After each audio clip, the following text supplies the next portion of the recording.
Mi esposa Sara y yo estamos contentos de estar con ustedes en Brasil.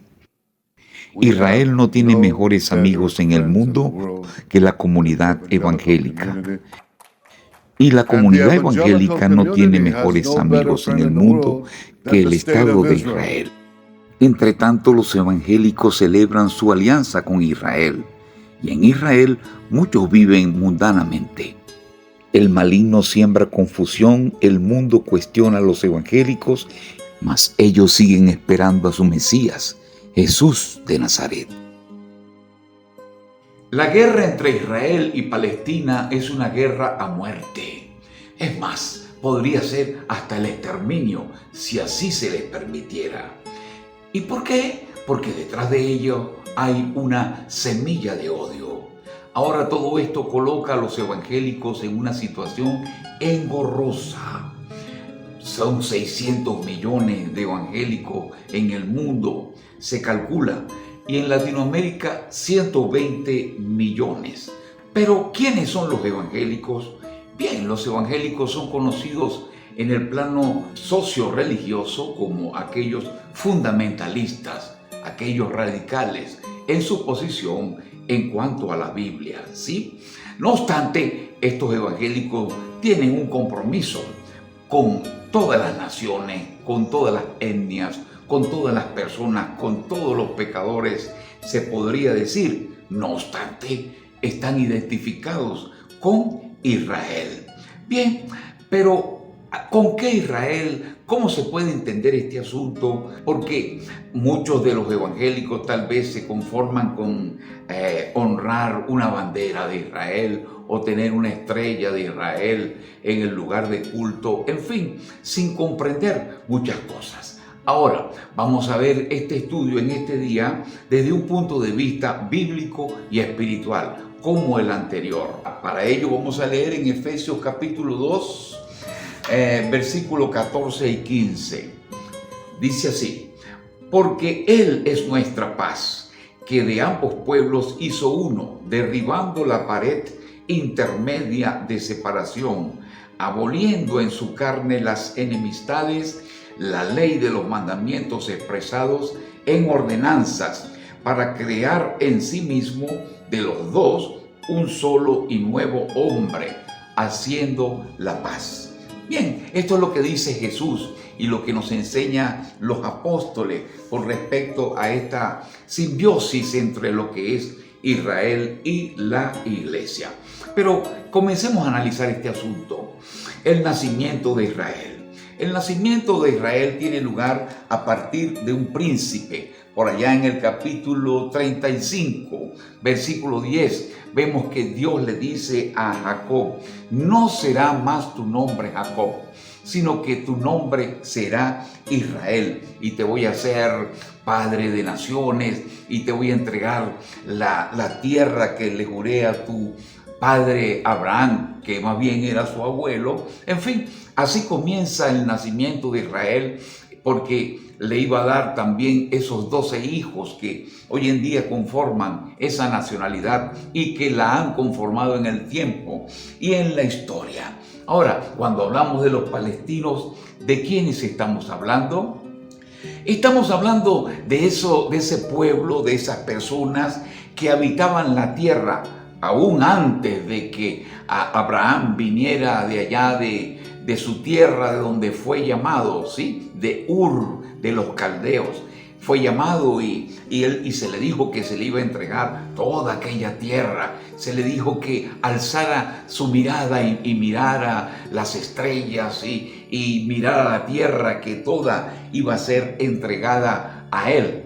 Incluso desde el río Nilo hasta el río Éufrates al norte. Bien, pero de estos palestinos, surgen también los cananeos, o también se les llama cananeos, e incluso filisteos, amorreos, ¿ok? Que en el tiempo abrazaron ya después de Cristo, abrazaron una nueva religión que fue predicada por un profeta llamado Mahoma, religión que se llamaba el Islam.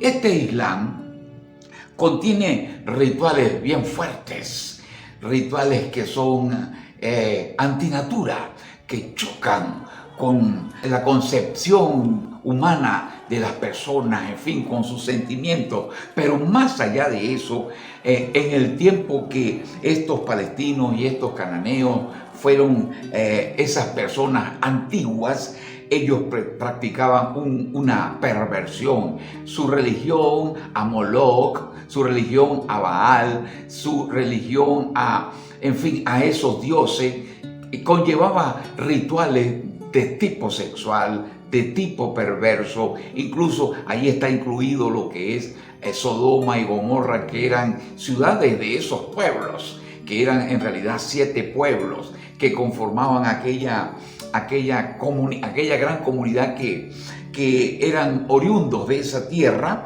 ¿sí? Pero había fuerte perversión. Y en el capítulo 9, versículo 5 de Deuteronomio, le dice Dios a Israel: no es que yo saco, se lo dice a todo el pueblo como tal, no es que yo voy a sacar y voy a arrojar a esas personas de allí, de su tierra, porque ustedes sean justos, sino que los voy a arrojar por la perversión de ellos, por la injusticia de ellos, en fin, por toda esa maldad que había visto en ellos, todos esos rituales diabólicos a Moloch y al cual ofrecían sus hijos en fuego y en todas aquellas cosas que incluso aquel dios Belcebú, el dios de la fertilidad, el dios de la sexualidad, en fin, era un culto bien, pero bien horrible, el cual ellos practicaban, razón por la cual entonces Dios le dice que los va a arrojar, y los arroja, y le dice a Israel: yo los voy a arrojar a ellos por causa de su propio pecado, no por tu justicia. Sin embargo, yo te he dado una promesa, yo le di una promesa a mi siervo Abraham, y le voy a entregar esa tierra, y así lo voy a hacer. No obstante, les aclara y le dice: no voy a arrojar, se lo dice a Abraham, al amorreo de esa tierra de una vez, porque todavía no ha subido al colmo la maldad de los amorreos hasta mi presencia, sino que los voy a arrojar poco a poco. Pasarían 400 años allá como esclavos este pueblo de Israel, y luego incluso cuando vienen a la tierra les dice que no los iba a arrojar de una vez, sino poco a poco, para que la tierra no se llenara de fieras que al final les atacaran a ellos mismos. Bien, pero cuando volvemos al plano de Israel, encontramos 2 vertientes. Uno es aquellos que se llaman los violadores del pacto. No son nombres que uno mismo le está dando, sino que se encuentran en el capítulo 11 de Daniel, versículo 32, los violadores del pacto, que hoy son aquellos que siguen el Talmud. El Talmud, que no es la Torá, que no es los escritos que Dios mismo le dio, sino las tradiciones de Israel que ellos mismos fueron elaborando, por cierto, las cuales fustigó nuestro Señor Jesucristo. Bien, pero a la final se les denomina los violadores del pacto, mientras que en ese mismo versículo se le llama al pueblo que conoce a su Dios. En fin, aquellos ortodoxos, aquellos que sí seguían la Torá, unos con el Talmud, los violadores del pacto, sobre todo, y otros con la Torá y con la Taná, en fin, todos los libros del Antiguo Testamento, que seguían a Jehová de la manera más adecuada. No obstante, todos ellos hoy se enfocan en lo que es un Israel terrenal. Sobre todo los primeros, los violadores del pacto, luchan por un Israel terrenal. Lucha por esa Jerusalén terrenal, y es uno de los botines que van llevando a esta guerra, a este odio, a esta violencia que estalla cíclicamente, como lo hemos dicho, y que viene de mucho tiempo atrás, y detrás de la cual se encuentra esa semilla de odio. Sin embargo, con estas conflagraciones mutuas, y estos enfrentamientos mutuos están encerrados dentro de unos propósitos proféticos, ¿sí? Porque aún siendo una parte de Israel, los violadores del pacto, ellos están preparando un camino para el cumplimiento de las profecías. Aún siguiendo ese Israel terrenal, también deben preparar el terreno para que se cumpla lo que llama y lo que llamó el Señor después, tomando lo que dijo el profeta Daniel, la abominación desoladora, que es el culto a sí mismo que hará el anticristo en Jerusalén, en esa Jerusalén que hoy está dividida, por cierto, entre los palestinos y entre los judíos, pero que ellos luchan para tomar para sí esa capital. Estados Unidos declara esa capital como capital de Israel, y hay conflictos y hay problemas, pero repito, siempre detrás de eso que es el Israel terrenal, ¿ok? El Israel en la carne. No obstante, en el libro de Gálatas, capítulo 6, versículo 16, Dios nos llama a nosotros, la iglesia, a los evangélicos, a no seguir la carne, sino que nosotros, los que tenemos esta regla, la regla espiritual, la regla de la salvación en Cristo, somos el Israel espiritual. Y dice: paz sea con este Israel de Dios, el Israel de Dios. En fin, ahí vamos aclarando algunas cosas.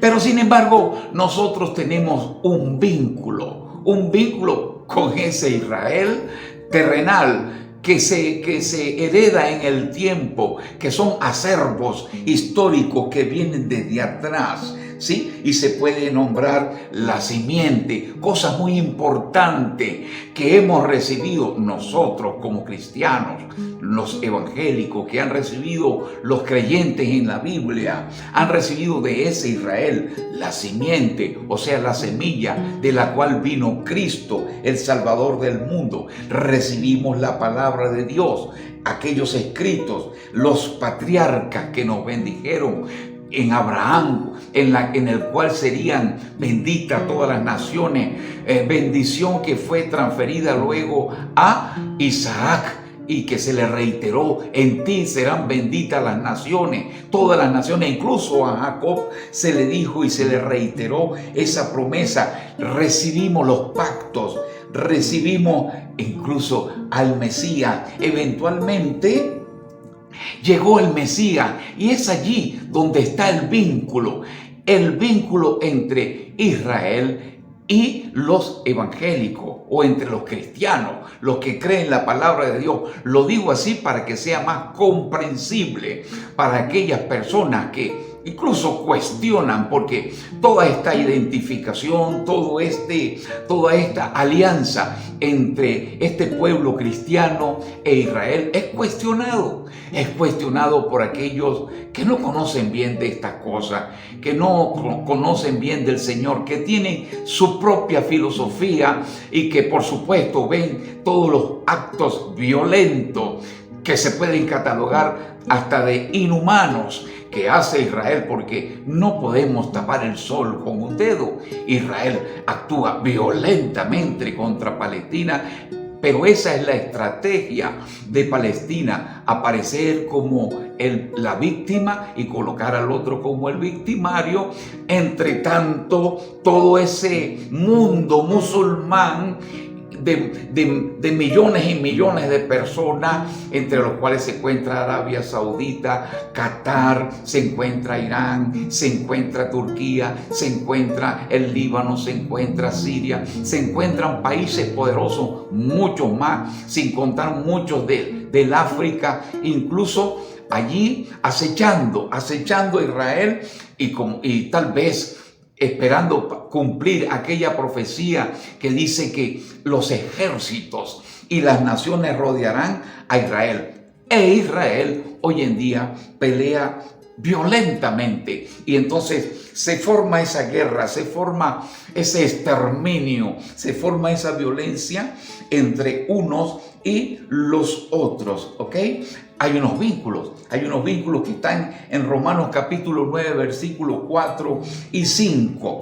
Bien, pero avancemos un poco más, porque en medio de todo esto hemos de entender como hijos de Dios que eventualmente Israel reconocerá al Mesías. Y lo dice allá en Isaías capítulo 63, versículo 17. Dice, y ellos claman y con lloro y con carga le dicen al Señor: ¿por qué, oh Jehová, nos hiciste errar de tus caminos? ¿Por qué endureciste nuestro corazón? Porque también vemos en Zacarías que dice la palabra que mirarán Israel. Me estoy refiriendo al terrenal, al de ahora mismo. Mirarán al que traspasaron y llorarán como el que llora, como por unigénito, y se afligirán como el que se aflige por primogénito. ¿Sí? Todos esos sucesos tendrán lugar, y por eso es que decimos que este Israel terrenal, el violento, incluso que no solamente va y sigue el Talmud, sino que tiene aquellas cábalas judías, o sea, que han caído en una especie de ocultismo, el cual practican muchos de ellos, ¿ok? Por lo cual serán engañados, como dice aquí la palabra, serán engañados por el anticristo, como lo dice Daniel en el capítulo 11, ¿sí? Harán pacto con ese anticristo. En fin, es un asunto sumamente complejo, el cual tendrá lugar. Y todo eso se va desarrollando en el tiempo. Israel reconocerá al Mesías, pero algo más. Aquí lo podemos ver, ¿sí? Ellos son nuestros aliados, sí, hay que decirlo así, porque nosotros somos los aliados de Israel. Porque de él hemos recibido y de él hemos sido hechos un solo pueblo. Como dice aquí en el libro de los Efesios capítulo 2, versículo 14, el cual leíamos inicialmente, que el Señor quitó la pared que había entre un pueblo y el otro para hacer de ambos un solo pueblo. Y hacer, dice que, también dice la Biblia en Gálatas 6, en Cristo Jesús, ya no hay circuncisión, ya no hay incircuncisión, sino que a una nueva creación en Cristo. Y esta nueva creación en Cristo involucra al Israel terrenal, que un día se convertirá, que un día reconocerá al Mesías y se volverá a Dios. ¿Ok?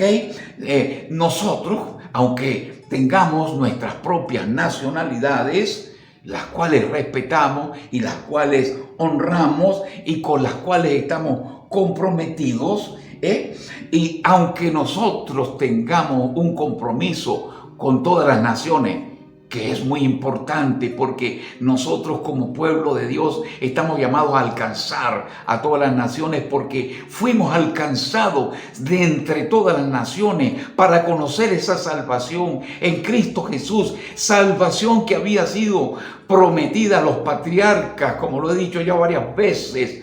A Abraham se le dijo: en ti y en tu simiente serán benditas todas las naciones de la tierra.